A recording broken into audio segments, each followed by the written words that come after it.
Let's end the program perhaps with a little bit of comedy, Patrick, because, well, Elon and Donald seem to have fallen out.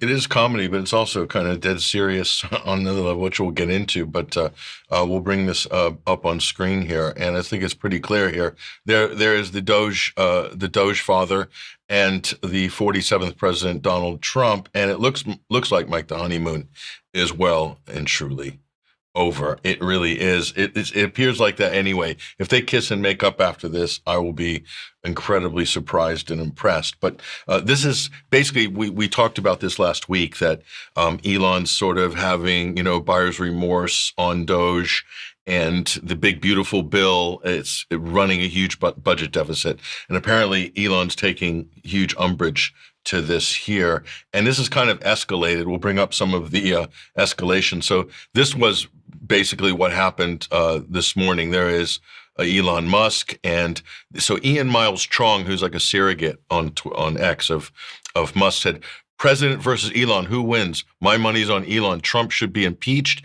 and J.D. Vance should replace him." Yes, says Elon Musk. So that was basically war. That's a declaration of war on the part of Musk. And we'll get into that little bit below that. Elon basically said, time to drop the big bomb. Donald Trump is in the Epstein files. That is the real reason they have not made the files public. Have a nice day, DJT, says Musk. So real heavy swipe at the president here. So you get an idea of the galactic fallout that you're witnessing right now. So not to be outdone, Trump is basically hit back at Musk. Elon was wearing thin. I asked him to leave. I took away his EV mandate, electric vehicle mandate, that forced everyone to buy electric cars that nobody else wanted, that he knew for months I was going to do. And he just went crazy, claims Donald Trump. Turns out that's not actually true. But anyway, it doesn't matter with Trump. That's what he said. And he goes here, this is where things are getting actually pretty dicey, Mike, and have huge implications. Trump says the easiest way to save money in our budget, billions and billions of dollars, is to terminate Elon Musk's government subsidies and contracts, including SpaceX. I was always surprised that Biden didn't do it, says Trump. So this is war talk. This is fighting talk here. And so we go. So now here we go. Elon Musk replies, quote, tweets, "In light of the president's statement about the cancellation of my government contract, SpaceX will begin decommissioning its Dragon spacecraft immediately." This is the new launch. And that's massive because, of course, NASA relies on Dragon spacecraft to get people up and down the International Space Station and so on. Otherwise, and cargo. So without Dragon X, who does the taxi again? It's Russia, right? Right. Russia does, with the Soyuz, they do the taxi back and forth to the International Space Station. So I guess you could call Putin, Trump could call Putin and have Vladimir take the astronauts like they did for decades before, not a Musk. So is that where we're heading here? And Elon comes back. Basically, yeah, that's the Epstein thing. Now, look, on the Epstein files, we'll just say, we know Trump's in the Epstein. Everyone knows Trump's in the Epstein files. He's in the flight logs. We've got video footage here. I think we'll bring up on screen. Yeah, I mean, this is from 1992. This is going on heavy rotation right now on U.S. media. But it's Donald Trump partying it up at one of Jeff Epstein's soirees at his mansion, or I'm not sure where this particular one is, but you'll see Jeff Epstein appears in these this archive footage of Trump and Epstein. So there is a relationship there, although Trump denies having any serious relationship with Jeff Epstein. But he has been on the plane like 7 times. We don't know if he's been to the Epstein's Love Island, but he does and has attended the parties there. There he is. There's Jeff in the background there. In the sort of, there he is with Trump.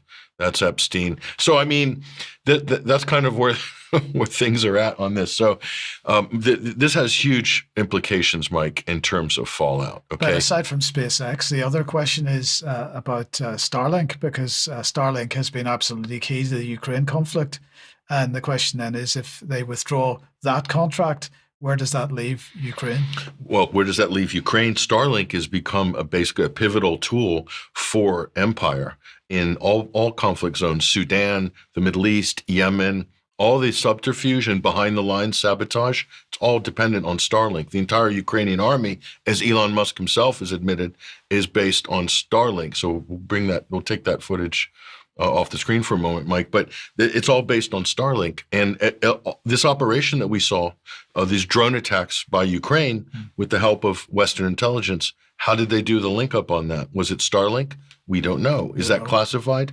We're not sure. But these are dual-use technologies, these satellite arrays. So this has huge implications. If they fall out, then, this is, I think, going to potentially hobble the Western imperial machinations as far as the U.S. are concerned, and it might even open up the door for another competitor or 2 or 3 competitors or a Chinese competitor. So we'll see. But the fallout potential is massive on this. Not just the share price of Tesla, which tanked. I heard it tanked last night, and a whole bunch of other potential things. Trade is already being restricted. We've already got stagnation economically because of the tariff wars, and so this isn't necessarily going to help either. Yeah. So this is Clash of the Titans.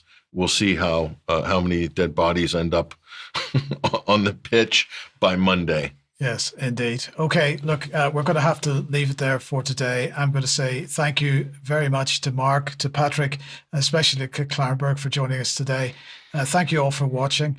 Join us in a few minutes for some UK Column News Extra. If you're a UK Column member, if you're not, please consider joining us.